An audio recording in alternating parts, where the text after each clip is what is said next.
اللہ اللہ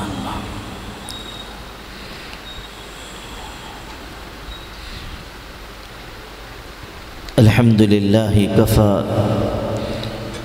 والصلاة والسلام على من اصطفى اما بعد اعوذ باللہ من الشیطان الرجیم بسم اللہ الرحمن الرحیم وَلَقَدْ وَصَّيْنَا الَّذِينَ أُوتُوا الْكِتَابَ مِنْ قَبْلِكُمْ وَإِيَّاكُمْ أَنِ اتَّقُوا اللَّهَ صدق الله العظيم وقال النبي صلى الله عليه وسلم كل أمتي يدخلون الجنة إلا من أبى قيل من يأبى يا رسول الله قال من أطاعني دخل الجنة ومن عصاني فقد أبى أو كما قال صلى الله عليه وسلم۔ ہمارے بہت ہی محترم بھائی جناب فیاض شریف صاحب، جناب اعجاز شریف صاحب اور آپ تمام بھائیوں بزرگوں، سب سے پہلے تو دعا ہے کہ اللہ تعالیٰ ہم سب کے یہاں جمع ہونے کو باعث نجات و مغفرت فرما دے۔ پھر یہ دعا ہے کہ اللہ تعالیٰ ہمارے فیاض بھائی کے مرحوم والد جن سے یہ مسجد منسوب ہے، مسجد عبدالسبحان، اللہ تعالیٰ ان کے والد محترم کی مغفرت فرمائے، ان کے درجے بلند فرمائے۔ ماں باپ کی نیکی اولاد کے کام آتی ہے۔ اس خاندان پر جو اللہ کی رحمتیں ہیں وہ ان کے بڑوں کی نیکیوں کا ثمرہ ہے۔ سورہ کہف جمعہ کے دن پڑھی جاتی ہے، اس میں واقعہ ہے، لمبا واقعہ ہے، اس کا ایک ٹکڑا آپ کو یاد ہوگا کہ ایک دیوار بستی میں گر رہی تھی، اور وہ بستی ایسی تھی جہاں رہنے والے کنجوس لوگ تھے۔ حضرت موسیٰ و خضر جب وہاں پہنچے تو ان لوگوں نے حضرت موسیٰ و خضر جیسے نیک بزرگوں کو نہ پوچھا، نہ ان کی ضیافت کی، نہ ان کو کھلایا۔ اسی بستی میں وہ دیوار گر رہی تھی، حضرت خضر نے آگے بڑھ کر اس دیوار کو درست کر دیا، گرنے سے روک دیا۔ تو حضرت موسیٰ علیہ السلام کو اچھا نہیں معلوم ہوا،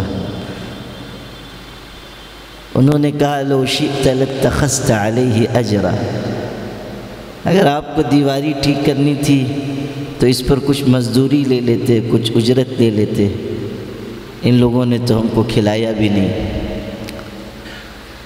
واقعی ہم آپ بھی ہوتے، وہ تو پیغمبر تھے، لیکن ہم لوگ بھی ہوتے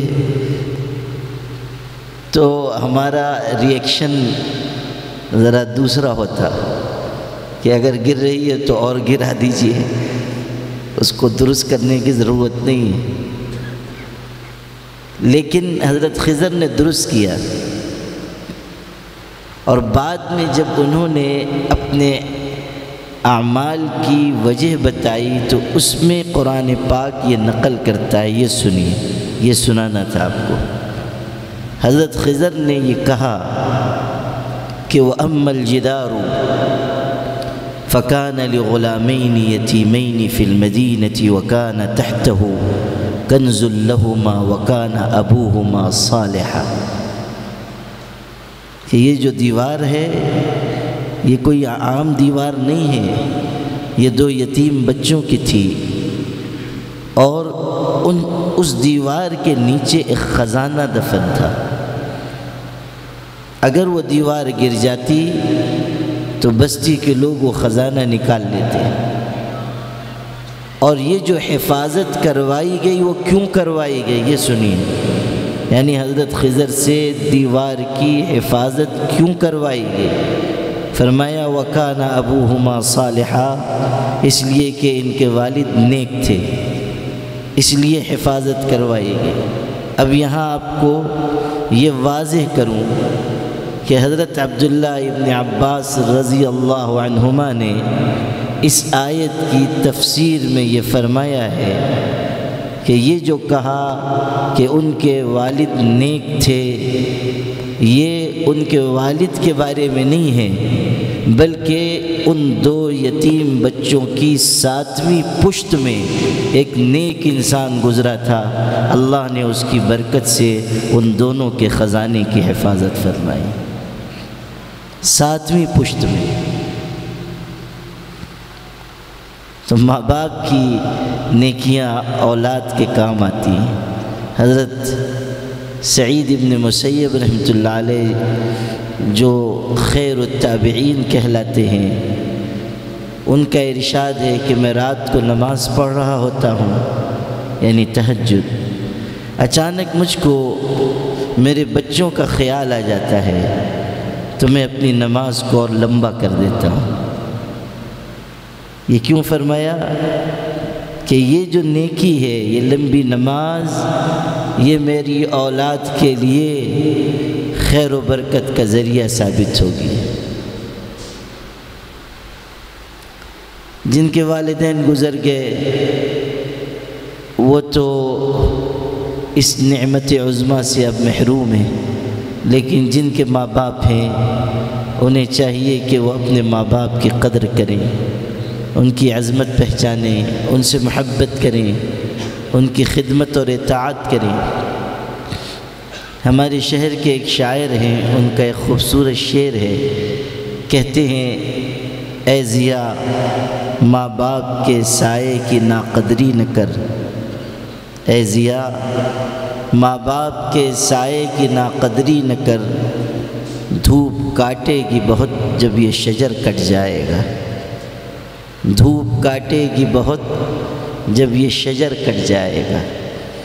جب ماں باپ کا سایہ سر سے اٹھ جاتا ہے تب انسان کو اندازہ ہوتا ہے کہ ماں باپ کیسی بڑی نعمت ہے۔ ایک بزرگ کی والدہ کا انتقال ہوا، بڑے اللہ والے تھے۔ والدہ کے انتقال کے بعد پہلی مرتبہ جب گھر سے قدم باہر نکالنے لگے تو ان کو الہام ہوا، نام لے کر پکارا گیا اور کہا گیا او فلاں، اب گھر سے قدم سنبھال کر باہر نکلو، اس لیے کہ جس ذات کی دعاؤں کے سائے میں تم نکلتے تھے وہ ہستی دنیا سے رخصت ہو چکی ہے۔ تو میرے بھائیوں، اگر اللہ نے ہمارے ماں باپ کو باحیات رکھا ہے یا دونوں میں سے کوئی ایک زندہ ہیں تو ہمیں ان کی پوری قدر پہچاننی چاہیے، ان سے محبت کرنی چاہیے، ان کی اطاعت کرنی چاہیے۔ حضرت جعفر صادق جو حضور کے خاندان کے شہزادے ہیں، جعفر صادق رحمۃ اللہ علیہ، ان کے بارے میں ہے کہ اپنی والدہ کے بہت ہی مطیع و فرما بردار تھے، بہت خدمت کرتے تھے، مشہور تھا۔ لیکن عجیب بات یہ تھی کہ کبھی اپنی والدہ کے ساتھ ایک دسترخوان پر بیٹھ کر کھانا نہیں کھاتے تھے، کبھی نہیں کھاتے تھے۔ تو لوگوں کو بہت حیرت ہوتی تھی۔ کسی نے ایک دن ہمت کر کے پوچھ لیا کہ آپ ویسے تو بہت خدمت کرتے ہیں، ماں کا احترام کرتے ہیں، ان کی اطاعت کرتے ہیں، ان کی ضرورتوں کا خیال کرتے ہیں، لیکن کبھی ان کے ساتھ ایک دسترخوان پر بیٹھ کر کھانا نہیں کھاتے، یہ بات نہیں سمجھ میں آتی ہے۔ تو انہوں نے فرمایا میرا بھی بہت دل چاہتا ہے کہ اپنی ماں کے ساتھ کھانا کھاؤں، لیکن مجھ کو یہ خیال ہوتا ہے کہ اگر ہم ایک دسترخوان پر ہوں اور میری والدہ کی نظر کسی چیز پر پڑے اور وہ اس کو اٹھانا چاہیں اور مجھے محسوس نہ ہو اور میں اس چیز کو اٹھا لوں تو ایسا نہ ہو کہ قیامت کے دن ماں کے نافرمانوں میں میرا شمار ہو جائے۔ اس لیے احتیاط برتتا ہوں۔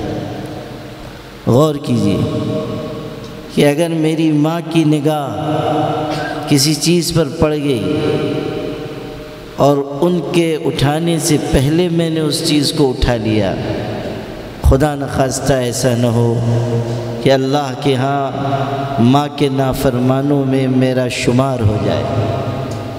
قرآن نے کیسی نصیحت کی، وَقَضَىٰ رَبُّكَ أَلَّا تَعْبُدُوا إِلَّا إِيَّاهُ وَبِالْوَالِدَيْنِ إِحْسَانًا إِمَّا يَبْلُغَنَّ عِندَكَ الْكِبَرَ أَحَدُهُمَا أَوْ كِلَاهُمَا فَلَا تَقُل لَّهُمَا أُفٍّ وَلَا تَنْهَرْهُمَا وَقُل لَّهُمَا قَوْلًا كَرِيمًا وَاخْفِضْ لَهُمَا جَنَاحَ الذُّلِّ مِنَ الرَّحْمَةِ وَقُل رَّبِّ ارْحَمْهُمَا كَمَا رَبَّيَانِي صَغِيرًا۔ اللہ کا پاک کلام پڑھیے، کتنی خوبصورت نصیحتیں کی جا رہی ہیں، ماں باپ کے حقوق بتائے جا رہے ہیں، سمجھایا جا رہا ہے کہ ہمیں کیسے جینا چاہیے، ماں باپ سے کیسا رشتہ ہو، کیسا ادب ہو، کیسی اطاعت ہو، کیسی دعا ہو۔ وَقُل رَّبِّ ارْحَمْهُمَا كَمَا رَبَّيَانِي صَغِيرًا، دعا بھی سکھائی، اور کتنی خوبصورت دعا کہ اللہ جس طرح انہوں نے مجھ پر ترس کھا کر محبت شفقت سے مجھ کو بچپن میں پالا پوسا ہے، اللہ تو بھی اپنے کرم سے میرے ماں باپ پر رحم فرما دے۔ حضرت ابو ہریرہ رضی اللہ تعالیٰ عنہ اپنی والدہ سے رخصت لے کر گھر سے نکلنے لگتے تھے تو ہمیشہ یہ کہتے تھے، بڑی وہ خدمت کرتے تھے اپنی والدہ کی، تو جب جانے لگتے تو اجازت لیتے اور جاتے جاتے یہ کہتے تھے کہ اللہ آپ کو بہترین جزا دے، اس لیے کہ آپ نے بچپن میں مجھ کو رحم کھا کر پالا پوسا۔ تو حضرت ابو ہریرہ کی والدہ ان کو دعا دیتی تھی اور کہتی تھی کہ اللہ ابو ہریرہ کو بھی اچھا رکھے کہ اس نے مجھ کو بڑی عمر میں محبت سے میرا خیال رکھا اور میری ضرورتوں کو پورا کیا ہے۔ وہ بھی جواب میں دعا دیتی تھی۔ اللہ اللہ اللہ۔ میرے بھائیوں، ہمارا دین بہت خوبصورت ہے، ہمارا دین بہت خوبصورت ہے۔ وہ صرف نماز نہیں سکھاتا، وہ صرف روزہ رکھنا نہیں سکھاتا، وہ صرف حج اور زکوٰۃ نہیں سکھاتا، بلکہ ایک خوبصورت زندگی سکھاتا ہے، بہترین زندگی، پیاری زندگی، متوازن زندگی، حقوق کی ادائیگی والی زندگی، معاملات کی صفائی والی زندگی، ایک بہترین زندگی سکھاتا ہے۔ جب اصلاح معاشرہ کے موضوع پر بات ہوتی ہے تو عام طریقے پر چند برائیاں جو ہمارے سماج میں ہیں انہی پر گفتگو ہوتی ہے، بہت سے حصے ہماری نگاہوں سے چھپے رہ جاتے ہیں، ہم سے معاملات میں کوتاہی ہو رہی ہے، معاشرت میں، اخلاق میں، رہن سہن میں، لین دین میں، تجارت میں، ان پر ہماری نگاہ نہیں جاتی، بس چند چیزیں ہیں انہی کو ہم گناہ سمجھ رہے ہیں، یا چند عبادتیں ہیں انہی کو ہم دین سمجھ رہے ہیں۔ ہمیشہ یاد رکھیے، اس وقت تک ہم سچے مسلمان نہیں ہو سکتے جب تک کہ ہم 100% اللہ کے دین پر عمل کرنے والے نہ ہوں۔ اگر ہم نماز پڑھ رہے ہیں لیکن معاملات میں صفائی نہیں ہے، ہم اچھے مسلمان نہیں۔ اگر ہم روزہ رکھ رہے ہیں لیکن پڑوسی کے ساتھ بھلا سلوک نہیں کر رہے ہیں، ہم اچھے انسان نہیں، اچھے مسلمان نہیں۔ اگر ہم عمرے پر عمرہ کرتے ہیں مگر بہنوں کا وراثت کا حصہ نہیں دے رہے ہیں تو ہم چاہے جتنے بڑے دیندار اپنی نگاہ میں ہوں، اللہ کی نگاہ میں ہم دیندار نہیں ہیں۔ کتنے مسلمان ہیں، حاجی ہیں، نمازی ہیں، لیکن پتہ کیجئے تو معلوم ہوگا کہ بہنوں کا وراثت کا حصہ نہیں دے رہے ہیں۔ زندگی گزر جا رہی ہے، مال دبا کر بیٹھے ہوئے ہیں۔ ایک عرب ملک کا ویڈیو سوشل میڈیا پر وائرل ہوا کہ ایک بھائی کا انتقال ہوا، امیر پیسے والا، ایک ہی بہن اس کی، وہ جنازے کے پیچھے پیچھے چل پڑی تو لوگوں نے روکا کہ عورتیں نہیں آتی ہیں تم مت آؤ، مگر اس نے لوگوں کی بات نکار دی اور پیچھے پیچھے چلی، یہاں تک کہ قبرستان پہنچ گئی۔ جب بھائی کو قبر میں لٹایا گیا اور مٹی ڈالی گئی اور لوگوں نے ہاتھ اٹھائے دعا کے لیے، تو اس بہن نے بھی ہاتھ اٹھائے دعا کے لیے اور بلند آواز سے دعا کی اور یہ کہا کہ اے اللہ، جس طرح مرتے دم تک میرے اس بھائی نے مجھ کو وراثت کے مال سے محروم رکھا، تو بھی اس کو اپنی مغفرت اور رحمت سے محروم کر دے۔ یہ بد دعا اس کی زبان سے نکلی۔ ایک عورت کے دل کا درد سمجھیے، ایک بہن کے دل کا کرب سمجھیے۔ ہم نے حقوق کے معاملے کو کھیل بنا لیا، حقوق کی ادائیگی کو ہم نے دین کا حصہ نہیں سمجھا۔ قرآن کہہ رہا ہے لَيْسَ الْبِرَّ أَن تُوَلُّوا وُجُوهَكُمْ قِبَلَ الْمَشْرِقِ وَالْمَغْرِبِ وَلَكِنَّ الْبِرَّ مَنْ آمَنَ بِاللَّهِ وَالْيَوْمِ الْآخِرِ وَأَقَامَ الصَّلَاةَ وَآتَى الزَّكَاةَ۔ پھر آپ پوری آیت پڑھتے چلے جائیے، حقوق سکھائے گئے کہ مسکین، فقیر، غریب، حق والے، ان کے حقوق ادا کرو۔ دین یہ ہے، بتایا جا رہا ہے صرف مشرق یا مغرب کی طرف منہ کر لینا یہ نیکی نہیں ہے، نیکی یہ ہے کہ حق والوں کو حق ادا کر دو، حقوق کی ادائیگی کرو۔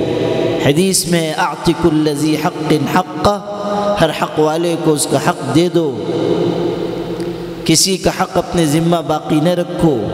آج اگر حق ادا نہیں کرو گے کل دینا ہو۔ ایسا نہیں ہے کہ آج ہم نے حقوق ادا نہیں کیے تو بس معاملہ ختم ہو گیا، نہیں، اللہ کے ہاں پائی پائی کا حساب ہونا ہے۔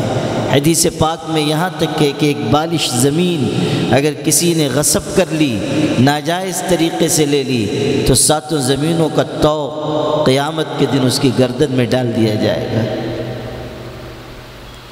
حقوق کی بھرپائی کرنی ہوگی، یہاں نہیں دیں گے اوپر دینا ہے۔ پرانے زمانے میں ایک بادشاہ تھا، نیک تھا، اس کے محل کی تعمیر ہونی تھی، بہت بڑی زمین محل کی تعمیر کے لیے لی گئی۔ جب محل کی تعمیر شروع ہوئی تو اس زمین پر ایک بوڑھی عورت کا جھوپڑا بھی تھا۔ سپاہیوں نے کہا بیچ دو، اس نے کہا نہیں، مجھے نہیں بیچنا۔ بہت اصرار کیا سپاہیوں نے، اس نے نہیں بیچا۔ سپاہیوں نے ظلم کیا، اس کا جھوپڑا گرا دیا، اس کو گھر سے نکال دیا۔ وہ بیچاری کمزور تھی، بوڑھی تھی، روتی ہوئی چلی گئی، کچھ کر نہیں سکتی تھی۔ کچھ دن کے بعد اس نے سنا کہ بادشاہ کی سواری ادھر سے گزرنے والی ہے۔ راستے میں وہ ایک جگہ چھپ گئی، پل تھا، اس پل پر کہیں چھپ گئی۔ جب بادشاہ کی سواری گزرنے لگی وہ نکل کر آئی اور اس پل پر اس نے بادشاہ کی سواری کی لگام پکڑ لی اور بادشاہ کو خطاب کر کے ایک جملہ کہا، لیکن کیسا دل کو چپ جانے والا۔ اس نے کہا بادشاہ سلامت، صرف ایک سوال کرنا چاہتی ہوں، میرا تمہارا حساب اس پل پر ہوگا یا پل صراط پر ہوگا؟ میرا تمہارا حساب یہاں ہوگا اس پل پر یا پل صراط پر؟ بادشاہ نیک تھا، اس کو اس ظلم کی خبر بھی نہیں تھی۔ اس کی آنکھ میں آنسو آ گئے، وہ نیچے اتر آیا۔ اس نے کہا کہ مجھ سے کیا قصور ہو گیا، میں نے تمہارا کون سا حق ضائع کر دیا؟ اس خاتون نے کہا تمہارے محل کی وجہ سے میرا جھوپڑا گرایا گیا اور میری زمین پہ قبضہ ہوا۔ بادشاہ نے سپاہیوں سے کہا زمین خالی کر دو، اور جتنی زمین تھی اس سے کئی گنا زیادہ زمین اس کو دی، اور کہا کہ مجھ سے راضی ہو جاؤ، قیامت کے دن اللہ کی بارگاہ میں شکایت نہ کرنا، اللہ کے ہاں شکایت نہ کرنا۔ میرے بھائیوں، ہمارے اندر احساس ہونا چاہیے کہ اللہ کے ہاں ہمارے خلاف کوئی فریادی نہ ہو، اللہ کے ہاں کوئی ایسا نہ آئے جو کہے کہ اللہ اس شخص نے مجھ پر ظلم ڈھایا، میرا دل دکھایا۔ ایسا نہ ہو کہ دنیا میں ہم طاقت، دولت یا منصب کے نشے میں کسی پر ظلم ڈھائیں اور اس بیچارے کے پاس سوائے اس کے اور کوئی چارہ نہ ہو کہ رات کی تنہائی میں وہ ہاتھ اٹھا کر اللہ کی بارگاہ میں یہ فریاد کرے کہ اللہ میں تو بے بس، بے یار و مددگار ہوں، اور فلاں طاقت والا مجھ پر ظلم کر رہا ہے تو اس سے انتقام لے لے۔ ایسا نہ ہو۔ ہمیشہ جھک کر رہیے، ہمیشہ نرمی کی راہ پر چلیے، ہمیشہ اپنے اندر عاجزی رکھیے۔ وعباد الرحمن الذين يمشون على الأرض هونا وإذا خاطبهم الجاهلون قالوا سلاما والذين يبيتون لربهم سجدا وقياما والذين يقولون ربنا اصرف عنا عذاب جهنم إن عذابها كان غراما إنها ساءت مستقرا ومقاما۔ آپ قرآن پاک پڑھیے، اللہ اپنے اچھے بندوں کی صفات بیان کر رہا ہے تو کہہ رہا ہے نرمی سے زمین پر چلتے ہیں، میٹھے بول بولتے ہیں، لوگوں سے اچھی طرح سلوک کرتے ہیں، کوئی الجھنے لگے تو کہتے ہیں سلام علیکم، اپنا راستہ لو، الجھتے نہیں، تکرار نہیں کرتے، بحث مباحثے میں وقت نہیں گزارتے۔ اور ایک خاص صفت بیان کی، والذین یبیتون لربہم سجدا وقیاما، اللہ کے آگے سجدے میں اور قیام کی حالت میں رات گزارتے ہیں، روتے ہیں اللہ کے آگے، گڑ گڑاتے ہیں، رات کی عبادت کرتے ہیں، رات کو اللہ تعالیٰ سے راز و نیاز کرتے ہیں۔ تتجافى جنوبهم عن المضاجع يدعون ربهم خوفا وطمعا، اللہ کے نیک بندوں کے پہلو ان کی خوابگاہوں سے الگ رہتے ہیں اور اللہ کو پکارتے ہیں خوف کے ساتھ اور امید کے ساتھ، اللہ کی طرف متوجہ ہوتے ہیں، رات کی عبادت کرتے ہیں، تنہائیوں میں اللہ کو پکارتے ہیں، رات کی نیند قربان کرتے ہیں، رات کی نیند قربان کرتے ہیں اللہ کی یاد کے لیے، اللہ کے ذکر کے لیے، اللہ تعالیٰ سے راز و نیاز کے لیے۔ حضرت معاذہ عدویہ ایک خاتون گزری ہیں بہت نیک، ان کی خادمہ تھیں، وہ بیان کرتی ہیں کہ جب صبح ہوتی تو حضرت معاذہ کہتی تھی کہ ہو سکتا ہے، اپنے آپ سے کہتی تھی ہو سکتا ہے کہ یہ صبح تمہاری آخری صبح ہو، اس لیے خوب عبادت کرو۔ پھر شام تک عبادت کرتی رہتی تھی، جب رات آتی تھی تو پھر کہتی تھی کہ ہو سکتا ہے یہ رات تمہاری زندگی کی آخری رات ہو، اس لیے عبادت کر لو۔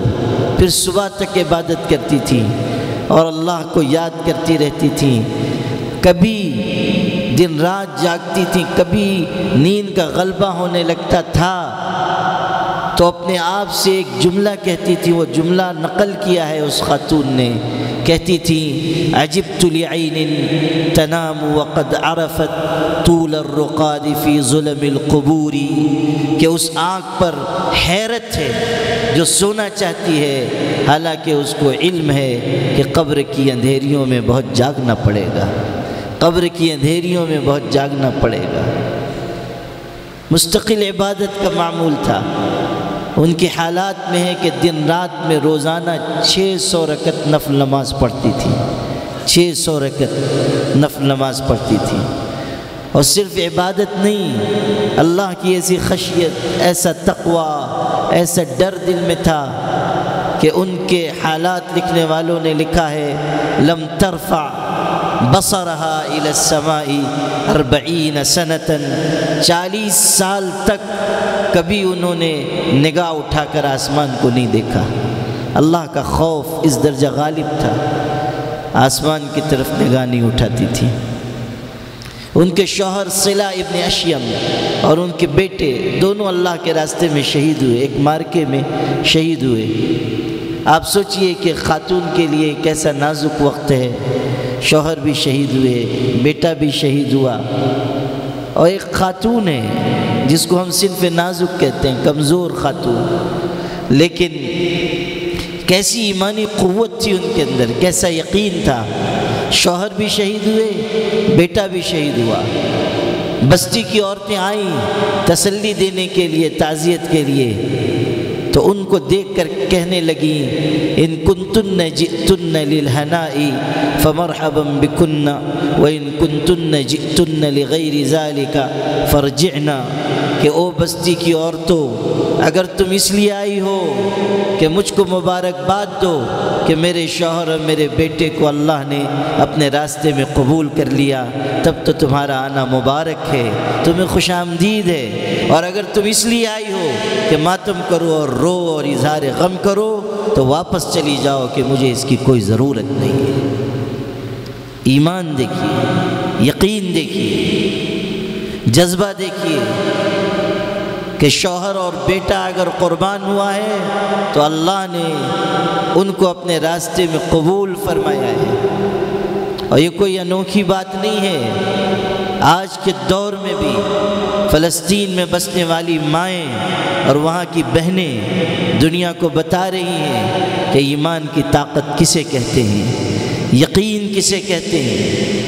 ایک طرف اگر اس بدترین ظلم کی وجہ سے جو فلسطین کے مسلمانوں پر ظالم استبدادی اور استعماری قوتیں ڈھا رہی ہیں، اگر اس ظلم اور اس ستم اور اس حد درجہ خطرناک مظالم کی وجہ سے ہمارے دل بے چین و بے قرار ہیں، غمزدہ اور دکھی ہیں، تو دوسری طرف ہمارے دلوں کو یہ خوشگوار تقویت دینے والا پیغام بھی مل رہا ہے کہ ہم کمزور ایمان والے ہیں، لیکن آج بھی دنیا میں ایمان و یقین کے بہترین نمونے موجود ہیں، اور دنیا یہ دیکھ رہی ہے کہ یہ کیسے لوگ ہیں جن کا ایمان ہمالیہ پہاڑ سے بھی زیادہ بلند ہے، پہاڑوں سے زیادہ مضبوط ہے، جن کی لڑکیاں، جن کی بیٹیاں ایسی ہیں کہ اپنے پہلو میں اپنے شوہر کی لاش رکھے ہوئے ہیں،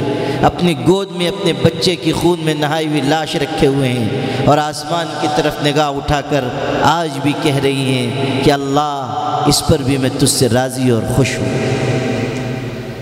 یہ جذبہ کس قوم میں ہوگا کہ جس کا ایک نوعمر بچہ زخمی ہونے کے بعد ہاسپٹل لایا جاتا ہے اور یہ کہا جاتا ہے کہ تمہاری ٹانگ کاٹنی پڑے گی، انفیکشن پھیل رہا ہے اور ہمارے پاس سن کرنے کا انجیکشن نہیں ہے، تو وہ بچہ کہتا ہے کہ ڈاکٹر صاحب ذرا دیر ٹھہر جائیے، میں قرآن پاک کی تلاوت شروع کرتا ہوں، جب تلاوت کرنے لگوں گا اس کی لذت و حلاوت مجھ کو ملے گی، اس وقت میرا پیر کاٹ دیجئے گا، قرآن کی تلاوت کی حلاوت مجھے ٹانگ کٹنے کی تکلیف سے غافل کر دے۔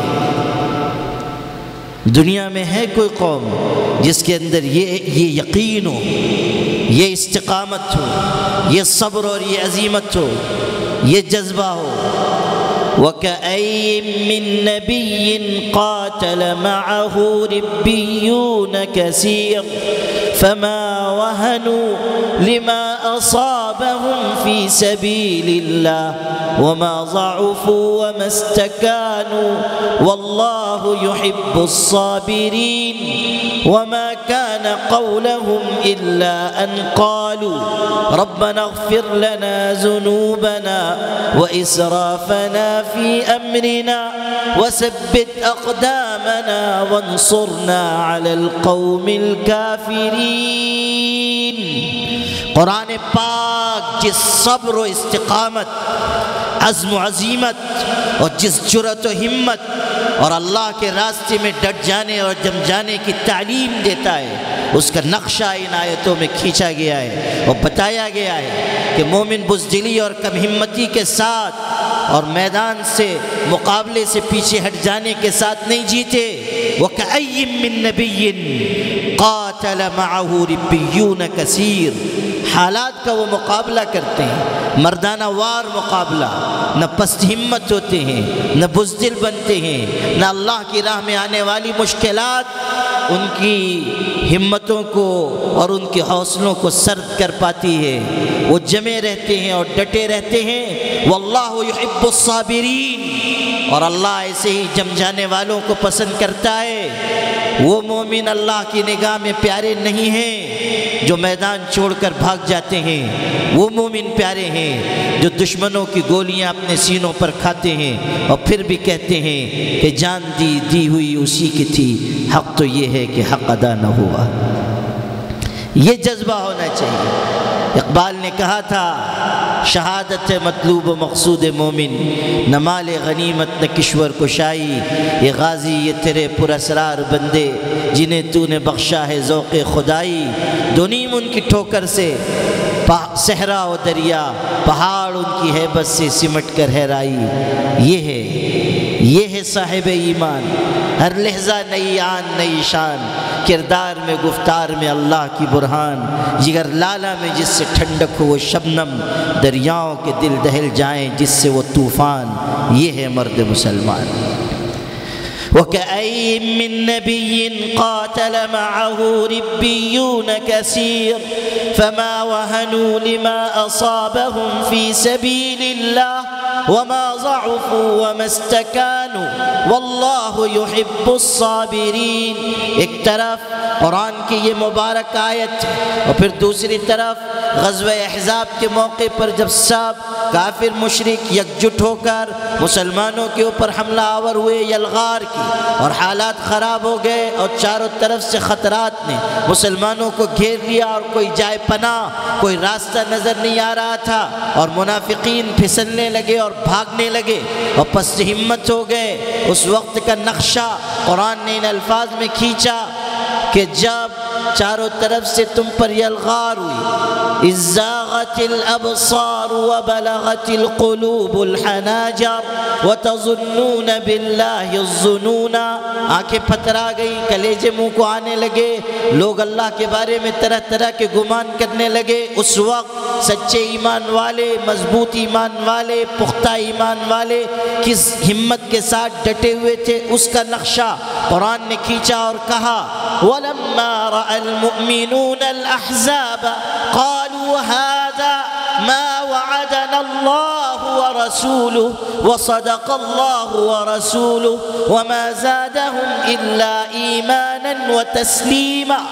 قرآن پاک کھول کر بیان کرتا ہے کہ ساری جماعتیں ایک ساتھ مسلمانوں پر ٹوٹ پڑی ہیں، اور مسلمان دیکھ رہے ہیں کہ یہ سارے ہمارے مقابلے کے لیے آ چکے، اور ان کے پاس اسلحہ ہے اور قوت ہے اور فوجیں ہیں اور سپاہی ہیں، اور ان کے پاس دنیا کی حکومتوں اور طاقتوں کی طرف سے ملنے والی امداد ہے، اور سب کے سب ساری جماعتیں یکجٹ ہو کر آئی ہیں، لیکن ان کے اندر بزدلی نہیں آ رہی ہے، بلکہ وہ یہ پکار اٹھے لما رأى المؤمنون الأحزاب قالوا هذا ما وعدنا الله ورسوله، انہوں نے کہا کہ یہی ہے جس کا اللہ اس کے رسول نے ہم سے وعدہ کیا تھا، اور اللہ اس کے رسول کا وعدہ سچا ہے، اور ان کا ایمان بڑھ گیا اور ان کے اندر تسلیم و رضا بڑھ گئی، اور صورتحال یہ ہوئی من المؤمنین رجال صدقوا ما عاهدوا الله علیہ فمنهم من قضى نحبه ومنهم من ينتظر۔ جو جوان مرد مسلمان تھے آگے بڑھ کر انہوں نے مقابلہ کیا، کچھ اللہ کے راستے میں شہید ہو گئے، کچھ زندہ رہے، جو شہید ہو گئے انہوں نے اپنی باری پوری کر لی، جو زندہ ہیں وہ اپنی باری کا انتظار کر رہے ہیں۔ یہ قرآن بیان کر رہا ہے۔ حضرت مصعب ابن عمیر رضی اللہ تعالیٰ عنہ مکہ مکرمہ کے سب سے بہترین کپڑے پہننے والے جوان تھے، سب سے بہترین خوشبو لگاتے تھے۔ یہ جو ہمارے جوان بھائی ہیں وہ سنیں، عالی شان ان کی زندگی تھی، عیش و عشرت کی زندگی تھی، لیکن جب ایمان قبول کیا گھر سے نکال دیے گئے، حالات آئے، مشکلات آئیں، پریشانیاں آئیں، یہاں تک کہ تن پر کپڑا بھی نصیب نہیں ہو رہا ہے۔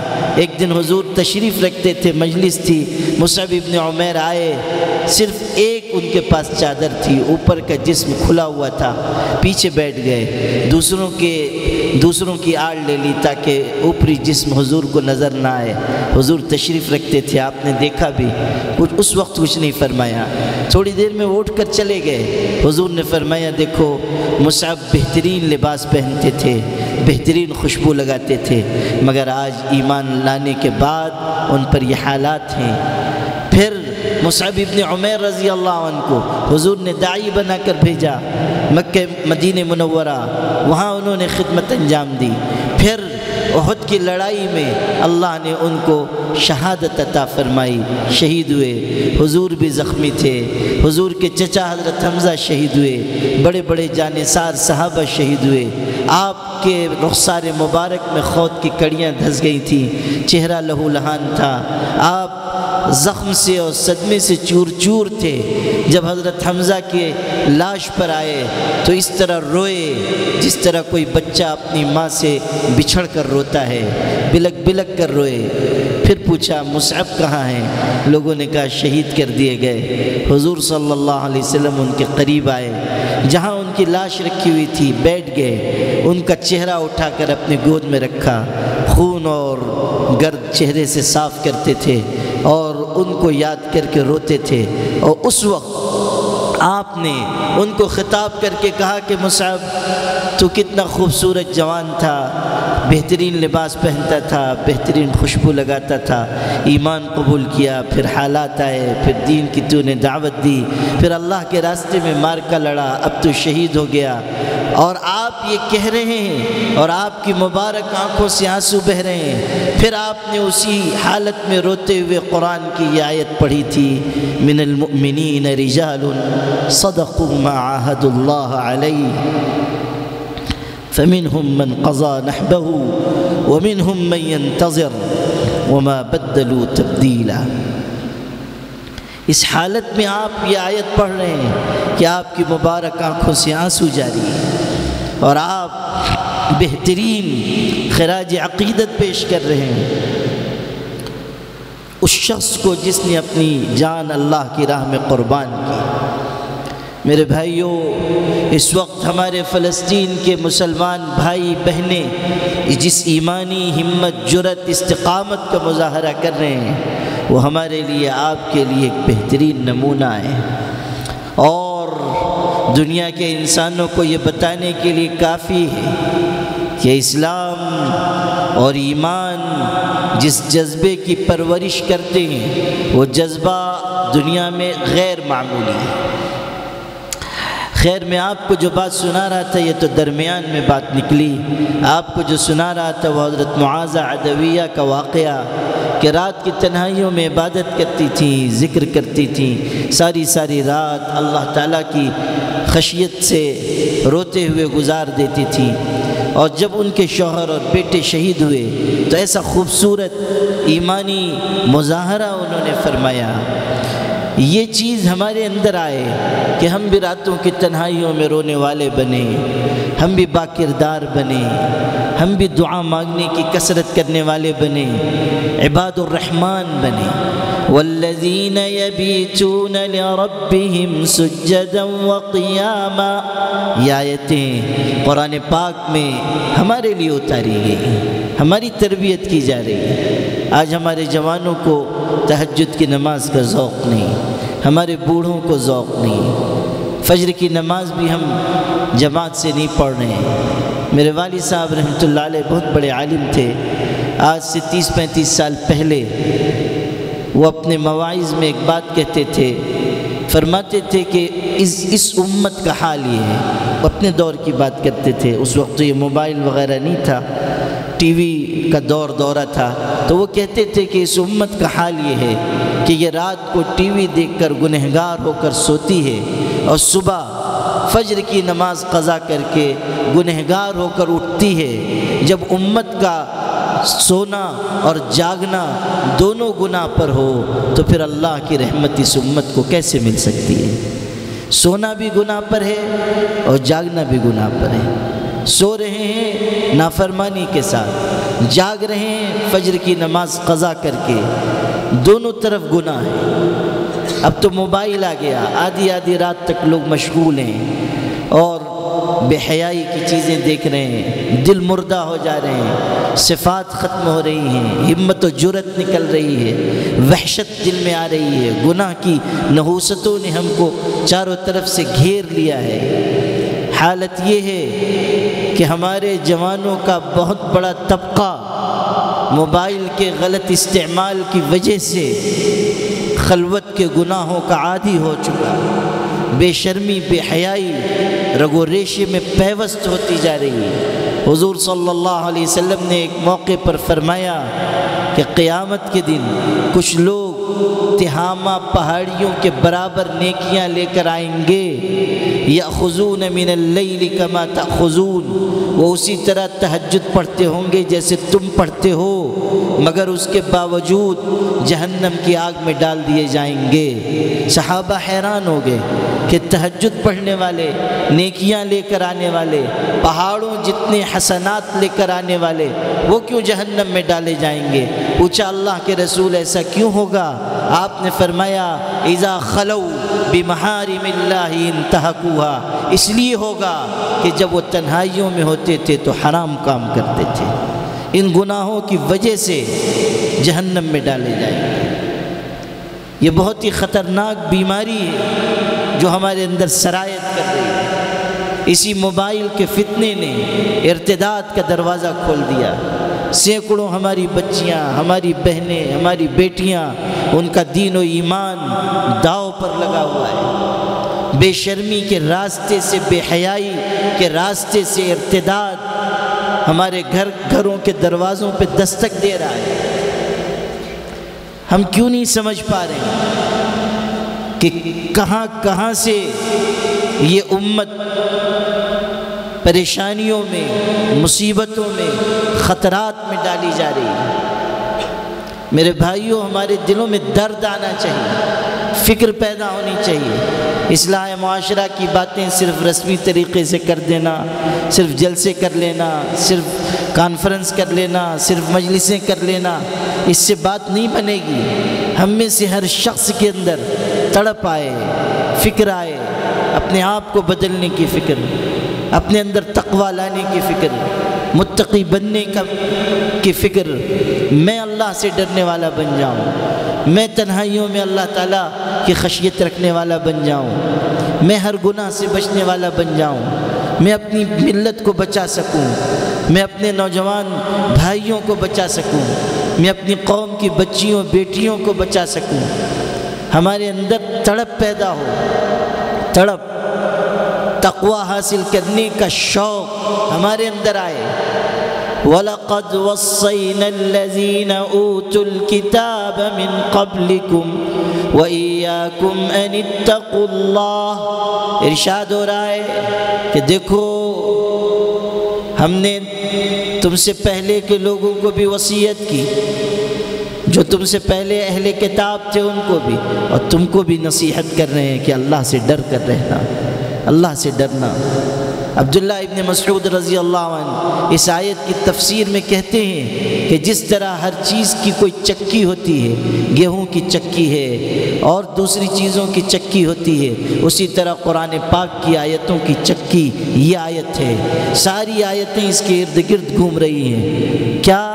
اپنے اندر تقوی پیدا کرو، اپنے اندر تقوی پیدا کرو، اپنے اندر اللہ کا ڈر لاؤ۔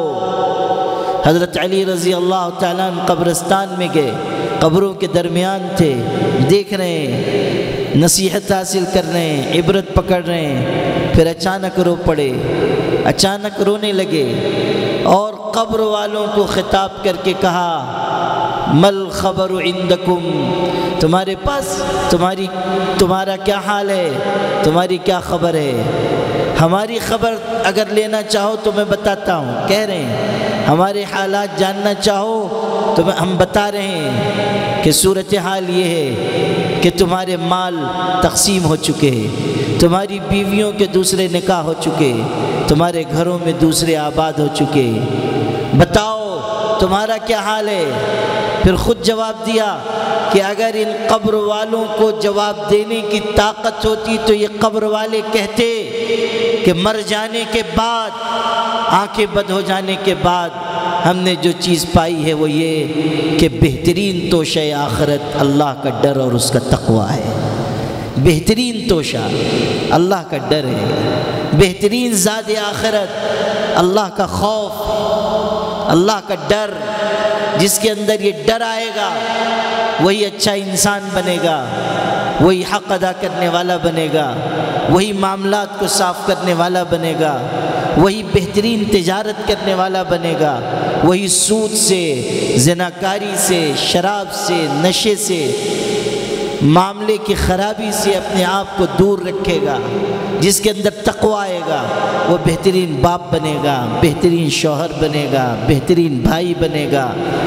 جس عورت کے اندر تقویٰ آئے گا وہ بہترین بیوی بنے گی، بہترین ماں بنے گی، بہترین بیٹی بنے گی، بہترین پڑوسن بنے گی۔ تقویٰ۔ حضور صلی اللہ علیہ وسلم کی خدمت میں ایک صاحب آئے، انہوں نے آ کر کہا بیٹی کا نکاح کرنا ہے، کس سے کروں، کس سے نکاح کروں؟ حضرت نے فرمایا زوجھا تقیا ان احبھا اکرمھا وان ابغضھا لم یظلمھا، کہ دیکھو اگر تمہیں بیٹی کا نکاح کرنا ہے تو کسی متقی انسان سے کرو، اللہ سے ڈرنے والے سے نکاح کرو، اس لیے کہ اگر تمہاری بیٹی اس کو پسند آ جائے گی وہ اس کو ناز و نعمت میں رکھے گا، اور اگر پسند نہیں آئے گی تب بھی وہ اس پر ظلم نہیں ہونے دے گا، ظلم نہیں ہونے دے گا۔ متقی کی یہ صفت ہے، وہ ظالم نہیں ہوگا۔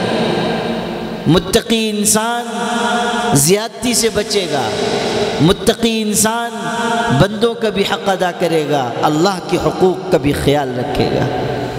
تقویٰ بہت بڑی چیز ہے، اور یہ جو حضور نے ارشاد فرمایا نکاح کا معیار، یہ ہمارے آپ کے لیے ہے۔ آج آپ دیکھیں کہ ہمارے سماج میں شادی بیاہ کی بنیاد کیا ہے، رشتے کا معیار کیا ہے؟ اچھی شکل، اچھی صورت، اونچا خاندان، پیسہ، جائیداد، بینک بیلنس، یہ دیکھ کر نکاح ہو رہے ہیں۔ دینداری کہاں دیکھی جا رہی ہے؟ سیرت اور کردار کہاں دیکھا جا رہا ہے؟ اونچا خاندان، مال۔ حضور نے فرمایا تھا جو مال کی بنیاد پر نکاح کرے گا اللہ تعالیٰ اس کو فقیر بنا دے گا، جو اونچا خاندان دیکھ کر نکاح کرے گا اللہ اس کو ذلیل کر دے گا، حدیث میں۔ لیکن کیا امت اس پر عمل کر رہی ہے؟ کیا ہم لوگوں نے اس کو سمجھا ہے؟ یہ ہمارے جوانوں کے رشتے کی جب بات آتی ہے تو وہ لمبی فہرست دیتے ہیں کہ ایسی لڑکی ہو، ایسی ہو، ایسی ہو، شکل ایسی ہو، صورت ایسی ہو، اور اتنی شرائط رکھتے ہیں کہ سوائے جنت کی حور کے کوئی اس پہ کھری نہ اترے، چاہے خود کالے کلوٹے جگ جیون رام ہوں، لیکن ان کو ان کی مطالبات کی فہرست بہت لمبی ہے، اور اس میں دین اور دینداری اور سیرت اور کردار اس کا کوئی ذکر نہیں، دینداری کا کوئی ذکر نہیں، صرف شکل و صورت۔ اور ایک بات یہاں آپ کو بہت دردناک سنا دیتا ہوں کہ اس ذہنیت کی وجہ سے کتنا نقصان ہو رہا ہے اس کو بھی سمجھیے۔ میں پونا گیا ہوا تھا، مہاراشٹر میں، وہ ایجوکیشن ہب ہے، وہاں بہت تعلیمی ادارے ہیں، وہاں ارتداد کے موضوع پر کئی سال پہلے اجلاس ہوا، اس میں میں نے تقریر کی۔ اس وقت یہ معاملہ بہت سنگین تھا، اب بھی ہے۔ تو پونا کالج کے ایک پروفیسر مجھ سے ملنے کے لیے آئے، مجھ سے کہنے لگے آپ نے جس موضوع پر تقریر کی ہے میں ایک واقعہ سنانا چاہتا ہوں۔ میں نے کہا سنائیے۔ کہنے لگے کہ ایک لڑکی ہمارے پاس پڑھ رہی تھی پونا کالج میں، بہت ہی شریف، باحجاب، سمجھدار، پڑھنے میں بہت اچھی، تہذیب یافتہ۔ جب یہاں سے پڑھ کر وہ گئی ڈگری لے کر، چند مہینوں کے بعد مجھ کو معلوم ہوا کہ اس نے کسی غیر مسلم سے شادی کر لی۔ میرے پیروں کے نیچے سے زمین نکل گئی، اس لیے کہ وہ کوئی کیریکٹر لیس لڑکی نہیں تھی، نیک تھی، شریف تھی، پڑھنے میں بہت اچھی، اس کے اندر اخلاق تھے۔ تو میں نے اس کو فون کیا اور کہا کہ بیٹی تم نے یہ کیا کر دیا، تم نے ہماری عزت خاک میں ملا دی، تم نے اپنے خاندان کو داغ لگا دیا۔ جو مجھ کو سمجھ میں آیا، میں نے کہا کہ تم تو بہت اچھی تھی، نمازی تھی، پردہ کرتی تھی، کبھی تمہارے بارے میں کوئی غلط بات نہیں سنی گئی، پھر تم نے یہ کیا کر لیا؟ اس لڑکی نے جو جواب دیا وہ سنانا چاہتا ہوں۔ اس پروفیسر نے کہا کہ اس لڑکی نے مجھ سے یہ کہا کہ آپ خود کہہ رہے ہیں جناب، آپ خود کہہ رہے ہیں کہ میں نیک ہوں، میں شریف ہوں، میں تعلیم یافتہ ہوں، شرم و حیا کے ساتھ میں نے زندگی گزاری ہے، پھر آپ یہ ساری خوبیوں کے ساتھ یہ بھی بتا رہے ہیں کہ میں نے بہترین تعلیم پائی ہے، اچھی ڈگری حاصل کی ہے۔ اب سنیے، جب میں پڑھ کر فارغ ہو گئی اور رشتے آنے لگے تو ایک خاندان سے رشتہ آیا، آ کر لوگ دیکھ کر چلے گئے، کھا پی کر گئے، دوسرا خاندان، تیسرا خاندان۔ یہ ساری خوبیاں جو آپ بیان کر رہے ہیں وہ ساری خوبیاں دھری رہ گئیں، صرف شکل و صورت کی کمی کی وجہ سے ایک کے بعد ایک 22 خاندانوں نے مجھ کو ٹھکرایا۔ جب میرا سماج مجھ کو قبول کرنے کے لیے تیار نہیں ہے تب میں نے دوسرے سماج میں پناہ لے لی ہے۔ اب آپ کیوں اشکال کر رہے ہیں؟ اب آپ کو کیوں درد ہو رہا ہے؟ آپ غور کیجئے کہ اس ذہنیت کی وجہ سے کس قدر نقصان ہوتا ہے۔ جو معیار دین نے عطا کیا، حضرت نبی کریم صلی اللہ علیہ وسلم نے دیا، وہ یہ کہ دینداری کی بنیاد پر رشتہ ہو۔ تنکح المرأة ل40 لمالها ولحسبها ولجمالها ولدینها فاصفر بذات الدین۔ دینداری کی بنیاد پر نکاح کرو۔ 3 اور بنیادیں ہیں، حسن و جمال، مال، اونچا خاندان، لیکن یہ مٹ جانے والی چیزیں ہیں، مال ہمیشہ نہیں رہے گا۔ اقبال نے کہا تھا، من کی دنیا ہاتھ آتی ہے تو پھر جاتی نہیں، تن کی دنیا چھاؤں ہے، آتا ہے دھن جاتا ہے دھن، اپنے من میں ڈوب کے پا جا سراغ زندگی، تو اگر میرا نہیں بنتا نہ بن اپنا تو بن۔ من کی دنیا ہاتھ آتی ہے تو پھر جاتی نہیں، دل کی دنیا، ذکر و فکر کی دنیا جس کے ہاتھ آتی ہے وہ خوش نصیب ہے، خوش نصیب ہے۔ کسی کا شعر ہے، ان کو ساحل پہ بھی طغیانی ملی، یعنی دنیا دار لوگ، ان کو ساحل پہ بھی طغیانی ملی، ہم کو طوفانوں میں بھی ساحل دیا، دشمنوں کو عیش آب و گل دیا، دوستوں کو اپنا درد دل دیا۔ دنیا کے جو لوگ ہیں وہ مٹی پانی کے عیش میں پڑ گئے، اور جو اہل دل ہیں، اہل نسبت ہیں، اللہ نے ان کو اپنا درد دل عطا کیا، دوستوں کو اپنا درد دل دیا۔ مال آج ہے کل نہیں ہوگا۔ مغلیہ بادشاہوں کا پورا سلسلہ اسی ملک میں رہا، اور جب ان کی سواری جامع مسجد دہلی سے نکلتی تھی سونے کی اشرفیاں لٹائی جاتی تھی، لیکن جب حالات بدلے تو آخری مغل بادشاہ بہادر شاہ ظفر کی پر پوتیوں کو لوگوں نے دیکھا کہ اسی جامع مسجد کی سیڑھیوں پر بھیگ کے کٹورے ہاتھ میں لے کر بیٹھی ہیں، اور یہ دردناک آواز لگاتی ہیں کہ ہمارے باپ دادا کی سواریاں یہیں سے نکلتی تھیں تو سونے کے سکے لٹائے جاتے تھے، لوگوں انہی کے نام پر آج ہم کو خیرات دے دو، انہی کے نام پر ہم کو بھیک دے دو۔ تلک الایام نداولها بین الناس، حالات ہمیشہ ایک جیسے نہیں رہتے، مال والے فخر نہ کریں، منصب والے فخر نہ کریں، عزت والے فخر نہ کریں، آج جو عرش و تاج کے مالک ہیں وہ فخر نہ کریں، کب اللہ تعالیٰ عزت کو ذلت میں بدل دے، دولت کو فقر میں بدل دے، حاکمیت کو محکومیت میں بدل دے، کوئی نہیں کہہ سکتا۔ زمین کا پہیہ گردش میں ہے، جو آج اوپر ہیں کل ان کو نیچے جانا ہے۔ تلک الایام نداولها بین الناس، فخر و غرور کے راستے پہ نہ چلیں، چھوٹے بن کر رہیں، عاجزی کے ساتھ جئیں۔ تو یہ جو بنیادیں ہیں، دولت، حسن و جمال، اونچا خاندان، یہ سب مٹ جانے والی ہیں۔ جو بنیاد باقی رہنے والی ہے وہ دینداری ہے، سیرت اور کردار، اس کی بنیاد پر جو رشتہ ہوگا وہ مستحکم ہوگا۔ All India Muslim Personal Law Board کی طرف سے بار بار پورے ملک میں آواز لگائی جا رہی ہے۔ اس کے اصلاح معاشرہ کمیٹی جس کا میں ایک حقیر خادم ہوں، بار بار پورے ملک کے گوشے گوشے میں ہم لوگ پہنچ کر آواز لگا رہے ہیں کہ ہمارا جو معیار ہے رشتے کے انتخاب کا اس کو بدل دیجئے، دینداری کی بنیاد پر نکاح ہوں، آسان نکاح ہوں، مسنون نکاح ہوں، کم خرچ والے نکاح ہوں۔ یہ لاکھوں روپے کی بربادی جو ہم شادی بیاہ کے نام پر کر رہے ہیں ہرگز ہمارے لیے درست نہیں ہے۔ یہ اس امت کے لیے بہت بڑا المیہ ہے کہ ہم تعلیمی ادارے بنانے کے بجائے، ملت کو مضبوط کرنے کے بجائے، غربت و جہالت کے خاتمے کے بجائے اپنے شوق پر، اپنے ارمان پر، اپنی خواہشات پر پیسے خرچ کریں۔ کس قدر ضرورت ہے اس وقت ملت کو؟ ترجیحات متعین کیجئے کہ مال کہاں خرچ کیا جائے، کن چیزوں میں خرچ کیا جائے۔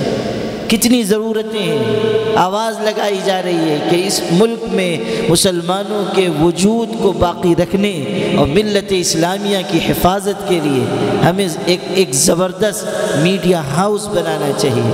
ہم اس پر پیسے نہیں خرچ کر رہے ہیں، ہماری رقم اس میں نہیں لگ رہی ہے۔ ہماری بچیوں کو کہ حجاب نوچے جا رہے ہیں، کہا جا رہا ہے کہ محفوظ ماحول میں بہترین تعلیمی ادارے بنائیے، چلائیے۔ ہمارا مال اس پر نہیں خرچ ہو رہا ہے۔ کہاں خرچ ہو رہا ہے؟ شادی بیاہ کی تقریبات میں۔ بمبئی کے ایک صاحب نے اپنے بیٹے کے شادی کا کارڈ چھپوایا، اتنا موٹا تازہ ضخیم، معلوم کروایا گیا تو پتہ چلا کہ شادی کے ایک کارڈ کی چھپائی پر، پرنٹنگ پر 1200 روپے خرچ ہوئے، ایک کارڈ کی چھپائی پر۔ کہاں ہم مال خرچ کر رہے ہیں؟ میرے بھائیوں، یہ سب اصلاح معاشرہ سے جڑی ہوئی باتیں ہیں جن کا ہمیں خیال کرنا چاہیے اور توجہ دلانی چاہیے۔ All India Muslim Personal Law Board نے تحریک دی اور اللہ کا کرم ہے، میں احساس شکر کے ساتھ کہتا ہوں کہ ملک کے لوگوں نے اس پر توجہ دی اور بہت سارے لوگوں نے آسان اور مسنون نکاح کے سلسلے میں پہل کی۔ ابھی 2 دن پہلے صرف شربت پر ایک امیر خاندان میں نکاح ہوا، صرف شربت پلایا گیا، کوئی دعوت نہیں، کسی طرح کا کوئی خرچ نہیں۔ چند دن پہلے میں پونا میں تھا، اعظم کیمپس میں، وہاں معلوم ہوا عصر کی نماز کے بعد نکاح ہے، 2 لوگ تھے، 2 بڑے امیر خاندان، دونوں میں نکاح ہوا، صرف شربت پر نکاح ہوا، کوئی خرچ نہیں۔ ایسے لوگ بھی ہیں، اس طرح کے واقعات بھی سامنے آ رہے ہیں جس سے بہت خوشی و مسرت ہوتی ہے۔ جب تقویٰ آئے گا، جب اللہ کا خوف آئے گا تو اسی طرح کے واقعات ہم کو دیکھنے کو ملیں گے، ہمارا سماج خوشگوار ہو جائے گا، ہمارے آپس کے تعلقات بہتر ہوں گے اور ہم عزت والی زندگی گزار سکیں گے۔ میرے خیال میں نماز کا وقت ہو رہا ہے نا؟ تو مکمل کر دیں۔ کب ہے اذان کو؟ 5 منٹ ہے، تو دعا بھی تو کرنی ہوگی۔ تو ماشاءاللہ اور کچھ باتیں ذہن میں تھی کہنے کے لیے، لیکن ماشاءاللہ اتنی باتیں بھی کافی ہو جائیں گی، اور الحمدللہ کہ یہاں حاضر ہو کر اس مسجد میں نماز پڑھ کر اور پھر کچھ دیر آپ لوگوں سے گفتگو کر کے بڑی خوشی ہو رہی ہے۔ اور ماشاءاللہ یہ ہمارے فیاض شریف صاحب اور ان کے برادران اور ان کے خاندان کے لوگ یہاں تعلیم و تربیت کا بھی بڑا اہتمام کروا رہے ہیں۔ ماشاءاللہ اسی طرز کی کوششیں ہمارے سماج اور معاشرے میں ہونی چاہیے۔ جن کو اللہ نے کشادگی سے نوازا ہے ان کی ذمہ داری ہے کہ وہ اپنے آپ کو اللہ تعالیٰ کے دین کی سربلندی کے لیے آگے لائیں اور کوشش کریں کہ اللہ نے جو وسعت ان کو دی ہے، جو کشادگی دی ہے، اس کا بہترین مصرف ہو۔ اسی طرح بات کو اپنی مکمل کر لوں کہ دین کے تمام شعبوں پر ہمیں عمل کرنے کی بھرپور کوشش کرنی چاہیے۔ 100% دین پر عمل کا مزاج بنائیے، معاملات کی صفائی، اخلاق کی عمدگی، معاشرت کا حسن، اسی طرح عبادات کی کثرت، اور اس کے لیے ضرورت ہے اللہ تعالیٰ کے تقویٰ۔ اپنے آپ کو متقی بنائیے، پرہیزگار بنائیے۔ جب تقویٰ آئے گا تب یہ ساری چیزیں حاصل ہوں گی، اور تقوی کیسے حاصل ہوگا؟ تقوی حاصل ہوگا اللہ کے نیک اور متقی بندوں کی صحبت سے۔ اللہ کے نیک بندوں سے تعلق قائم کیجیے، متقی اور اہل دل بندوں سے جڑیے۔ قرآن میں ہے یا ایھا الذین آمنوا اتقوا اللہ وکونوا مع الصادقین، ایمان والو اللہ سے ڈرو اور سچوں کا ساتھ اختیار کرو، ڈرو اور سچوں کا ساتھ اختیار کرو۔ پہلے ٹکڑے میں ہے تقوی اختیار کرو۔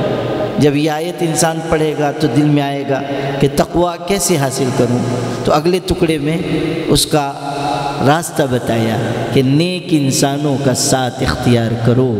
نیک انسانوں کی زبان میں، ان کی نگاہ میں تاثیر ہے، اس سے ہمارے دل کی دنیا بھی بدلے گی۔ حضرت خواجہ ابراہیم ادہم کے بارے میں ہے کہ راستے سے گزر رہے تھے، دیکھا کہ ایک شرابی جوان شراب کے نشے میں دھت پڑا ہوا ہے، قے ہوئی ہے، قابل نفرت حالت ہے، اور کوئی ہوتا تو بیزاری کا اظہار کرتا، لعنت کرتا، لیکن وہ نیک پرہیزگار تھے۔ قریب گئے، کہیں سے پانی لے کر آئے، اس کا چہرہ دھلا، اس کے کپڑے دھلے، اور محبت دیکھیے، اس کے سرہانے بیٹھ کر اپنے دامن سے اس کو ہوا دینے لگے۔ تھوڑی دیر میں وہ ہوش میں آیا، حضرت کو دیکھا تو چیخ پڑا، کہنے لگا حضرت میں بہت گنہگار، بدکار، شرابی ہوں، آپ کہاں میرے پاس بیٹھے ہیں؟ دور چلے جائیے، میرے قریب نہ بیٹھیے۔ پھر چہرے پر، کپڑے پر نظر پڑی، کہنے لگا شاید کپڑے بھی آپ نے صاف کیے، چہرہ بھی صاف کیا، آپ نے مجھ کو اور گنہگار کر دیا۔ بس یہ کہتے ہوئے رو پڑا۔ حضرت نے سینے سے لگا لیا، تسلی دینے لگے۔ اتنے میں اللہ کی طرف سے الہام ہوا، یہ سنیے میرے بھائی، الہام ہوا اور کہا گیا کہ او ابراہیم، جو جوان تیرے سینے سے لگا ہوا ہے اس کو ہم نے اس زمانے کے اولیاء میں شامل کر لیا، ہم نے اپنی دوستی کا مقام دیا۔ حضرت ابراہیم ادہم نے کہا اللہ تجھ کو کون سی ادا پسند آ گئی جو تو نے یہ عزت کا مقام اس کو دیا؟ جواب آیا اور کتنا خوبصورت، کہا گیا غسلت وجہہ لاجلی فغسلت قلبہ لاجلک، ابراہیم تو نے میری محبت میں اس کا چہرہ صاف کیا، تیری محبت میں میں نے اس کا دل صاف کر دیا۔ اللہ والوں کی نگاہ کی یہ برکت ہوتی ہے۔ اقبال نے کہا تھا کہ تیرا علاج خیرت کے پاس خبر کے سوا کچھ بھی نہیں، تیرا علاج نظر کے سوا کچھ بھی نہیں۔ وآخر دعوانا ان الحمدللہ۔ نہیں بس ماشاءاللہ ہو گئی، گفتگو مکمل ہو گئی۔ اب اذان کے بعد دعا کرنی ہے، ابھی کر لیں دعا؟ اذان کے بعد کر لیں، اذان دے